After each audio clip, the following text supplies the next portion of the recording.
اعوذ باللہ من الشیطان الرجیم بسم اللہ الرحمن الرحیم طٰ ما انزلنا علیک القرآن لتشقى۔ یہاں سے سورہ طٰ شروع ہو رہی ہے۔ یہ مکی صورت ہے۔ اس میں 135 آیتیں اور 8 رکوع ہیں۔ اس میں 35 آیتیں اور 8 رکوع ہیں۔ مکی صورتوں کی خصوصیت یہ ہوتی ہے کہ اس میں ایمانیات پر اور عقائد پر زیادہ بات ہوتی ہے، اور مدنی صورتوں کی خصوصیت یہ ہوتی ہے کہ اس میں احکامات اور مسائل آپ کو زیادہ ملیں گے۔ اس صورت کی بڑی فضیلت آئی ہے۔ اس کے تعلق سے مسند دارمی جو حدیث کی کتاب ہے، اس کو حضرت مفتی شفیع صاحب رحمۃ اللہ علیہ معارف القرآن میں جو اس کو نقل کیا ہے، وہ حدیث کو جو روایت کرتے ہیں حضرت ابو ہریرہ رضی اللہ تعالیٰ عنہ، اس صورت کی فضیلت کے تعلق سے بیان فرماتے ہیں کہ سورہ طٰ اور سورہ یاسین، یہ 2 صورتوں کو اللہ تعالیٰ نے زمین و آسمان کے پیدا کرنے سے 2000 سال قبل فرشتوں کو پڑھ کر سنایا۔ فرشتوں نے جب سنا تو کہا کہ یہ تو بڑی بابرکت صورت ہے، اور یہ صورتیں جن امتوں پر نازل ہوں گی، جس امت پر نازل ہوگی وہ بھی جو ہے بڑی بابرکت ہوں گی، اور جو سینے ان کو حفظ کریں گے وہ بڑی بابرکت ہوں گی، اور جو زبانیں ان کو پڑھیں گی وہ بھی بڑی بابرکت ہوں گی۔ اس طریقے سے اس کی فضیلت میں اور بہت سی باتیں آئی ہیں، اور ایک بات حضرت عمر رضی اللہ تعالیٰ عنہ کے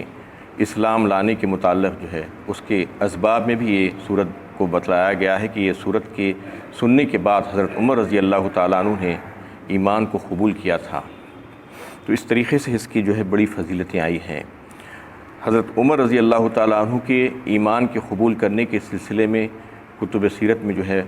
بہت سی روایتیں آئی ہیں، اور ابن اسحاق رضی اللہ تعالیٰ عنہ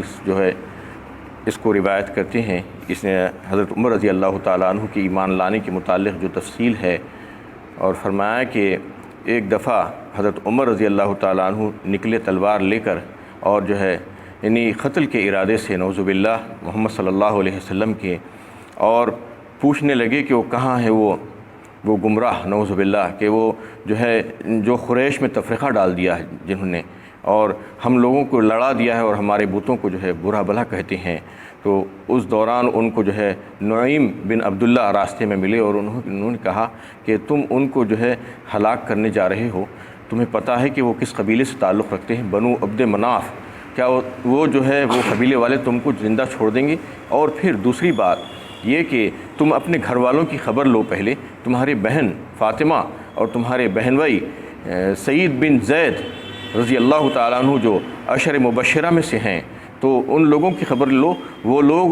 لوگوں نے جو ہے ایمان کو قبول کر لیا پہلے ہی، اور محمد صلی اللہ علیہ وسلم کے تابع ہو چکے ہیں، ان کے دین کے تابع ہو چکے ہیں۔ یہ سننا تھا کہ وہ فوراً جو ہے اپنی بہن کے گھر کی طرف پلٹے،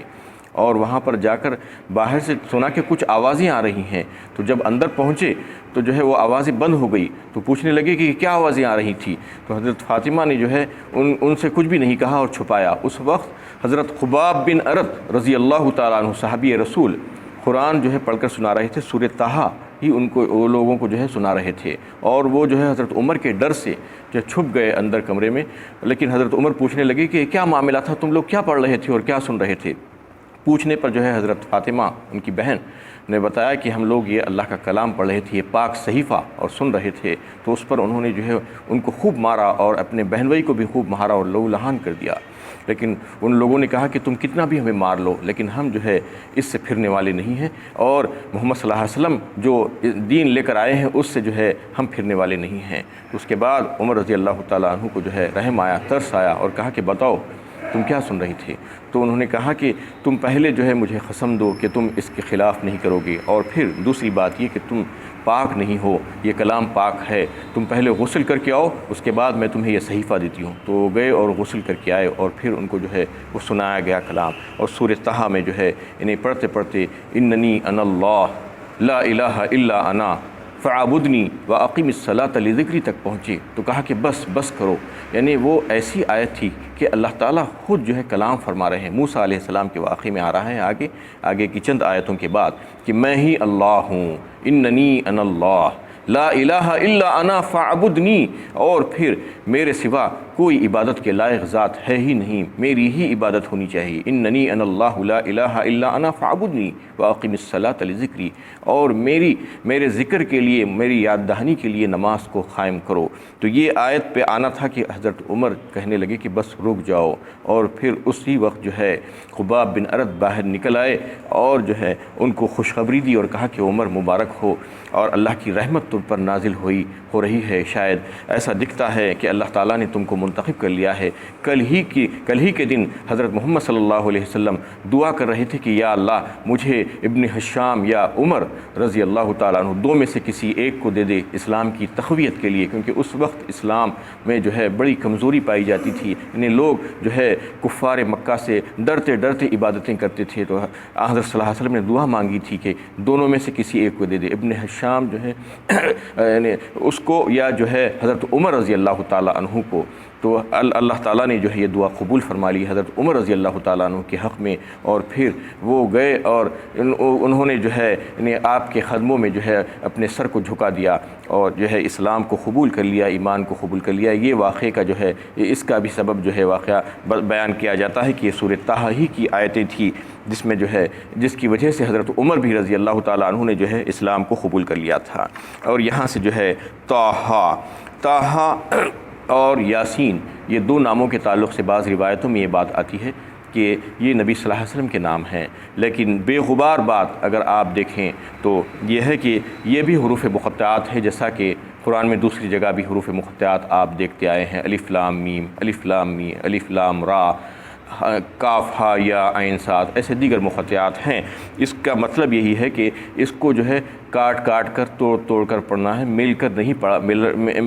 جو ہے نہیں پڑھا جائے گا یہ، اور اس کے معنی اور مطلب کسی کو نہیں معلوم، اور بسند صحیح رسول اللہ صلی اللہ علیہ وسلم سے یہ منقول نہیں ہے اس کے معنی اور مطلب، تو اس کی کھوج میں ہمیں جانے کی ضرورت نہیں۔ ما انزلنا علیک القرآن لتشقى،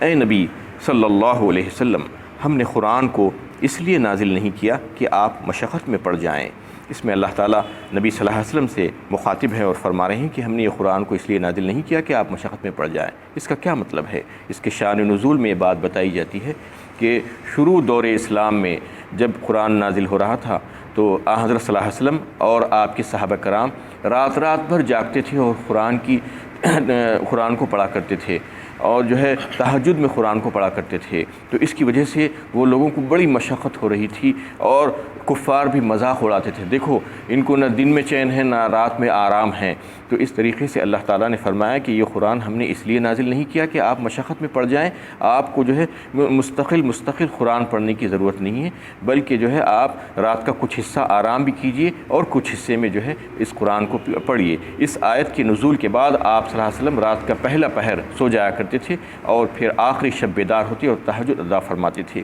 یہی معاملہ آپ کا آخر وقت تک بھی رہا۔ الا تذکرۃ لمن یخشی، بلکہ یہ ایک نصیحت نامہ ہے ان کے لیے جو نقصان آخرت سے ڈرتا ہے۔ یعنی یہ قرآن جو نازل کی گئی ہے وہ اس مقصد کے تحت نازل کی گئی ہے کہ وہ نصیحت ہو ان لوگوں کے لیے جو اللہ سے ڈر کر زندگی گزارنا چاہتے ہیں، جو پرہیزگارانہ اور متقیانہ زندگی گزارنے کے خواہش مند ہیں۔ اس کے برخلاف جو لوگ اپنی منمانی زندگی گزارنا چاہتے ہیں ان لوگوں کے لیے اس قرآن میں کچھ بھی نہیں ہے، یعنی کوئی نصیحت کا سامان نہیں ہے۔ تنزیلا ممن خلق الارض والسماوات العلا، یہ قرآن اس ہستی کی طرف سے نازل کیا گیا ہے جس نے زمین و آسمان پیدا کیے، یعنی یہ ایسے اور ویسے کی طرف سے نازل کردہ نہیں ہے، بلکہ یہ کلام تو بڑا ہی عظمتوں والا اور بلند کلام ہے، اور یہ نازل کیا گیا ہے اس ہستی کی جانب سے جس نے جو ہے زمین و آسمان کو بنایا اور آسمان کی بلندیوں کو بنایا، قائم فرمایا۔ الرحمن علی العرش استوى، اور اللہ رحمان ہی عرش بری پر مستوی ہے۔ عرش کے تعلق سے بتایا جاتا ہے کہ عرش پر اللہ تعالیٰ جو ہے مستوی ہے اور تمام کائنات کو پیدا کرنے کے بعد عرش پر بیٹھے ہیں اور کائنات کے سارے انتظامات اور تصرفات کر رہے ہیں۔ تخلیق کائنات کے ساتھ ہی استویٰ علی العرش فرما کر اس باطل اور غلط عقیدے کی تردید کر دی گئی جس کے تحت یہ خیال کیا جاتا ہے کہ اللہ تعالیٰ نے تخلیق کائنات کے بعد نظم کائنات یا اس کے بعد شعبوں کو اپنے خاص بندوں کے تفویض کر دیا، یا یہ خاص بندے نظم کائنات کے چلانے میں اللہ تعالیٰ کے ساتھ رائے و مشورہ میں شریک رہتے ہیں، یا اللہ تعالیٰ کے پاس صحیح و سفارش سے اپنے عقیدت مندوں کے کام بناتے ہیں اور فیض پہنچاتے ہیں وغیرہ۔ ایسا نہیں ہے، بلکہ اللہ تعالیٰ ہی آسمان سے زمین تک کے ہر کام کا انتظام فرماتے ہیں۔ یدبر الامر من السماء الی الارض کہا اللہ تعالیٰ نے سورہ الف لام میم سجدہ پارہ 19 میں، اور یہ بات ہے کہ اللہ تعالیٰ ہی تدبیریں فرماتے ہیں، سارے تصرفات اللہ تعالیٰ ہی کے ہاتھ میں ہیں، آسمانوں سے لے کے زمین تک کے سارے انتظامات آپ ہی فرماتے ہیں۔ لہو ما فی السماوات وما فی الارض وما بینہما وما تحت الثری، اسی کا ہے جو کچھ آسمانوں میں ہے اور جو کچھ زمین میں ہے، اور جو زمین و آسمان کے درمیان ہیں، اور وہ بھی جو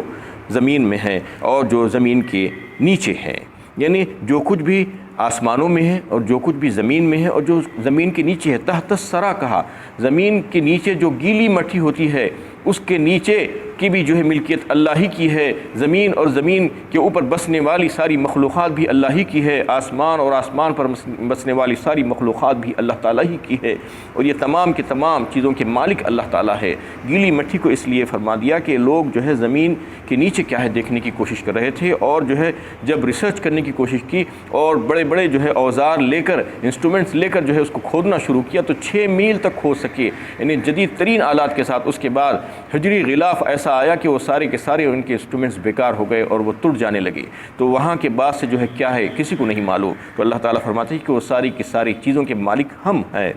وَإِن تَجْهَرْ بِالْقَوْلِ فَإِنَّهُ يَعْلَمُ السِّرَّ وَأَخْفَى، اگر آپ آواز سے کہیں یا آہستہ، اللہ تعالیٰ چھپے ہوئے راز اور پوشیدہ سے پوشیدہ باتوں کو جانتے ہیں، یعنی اللہ تعالیٰ تو ساری باتوں کو جانتے ہیں، عالم الغیب ہیں۔ آپ آہستہ کہیں یا آواز سے کہیں، یا پھر اخفا کہا، اس میں اخفا کا مطلب یہ ہے کہ جو خیالات آپ کے دل میں ابھی آئے بھی نہیں ہیں، اللہ تعالیٰ نے آپ کے مقدر میں لکھ دیا ہے جو چیزیں، اور جو آپ سوچنے والے ہیں آئندہ فیوچر میں، وہ تمام چیزیں بھی اللہ تعالیٰ جانتے ہیں۔ اللہ تعالیٰ تو سارے رازوں سے واقف ہیں، اللہ تعالیٰ علیم اور خبیر ہیں۔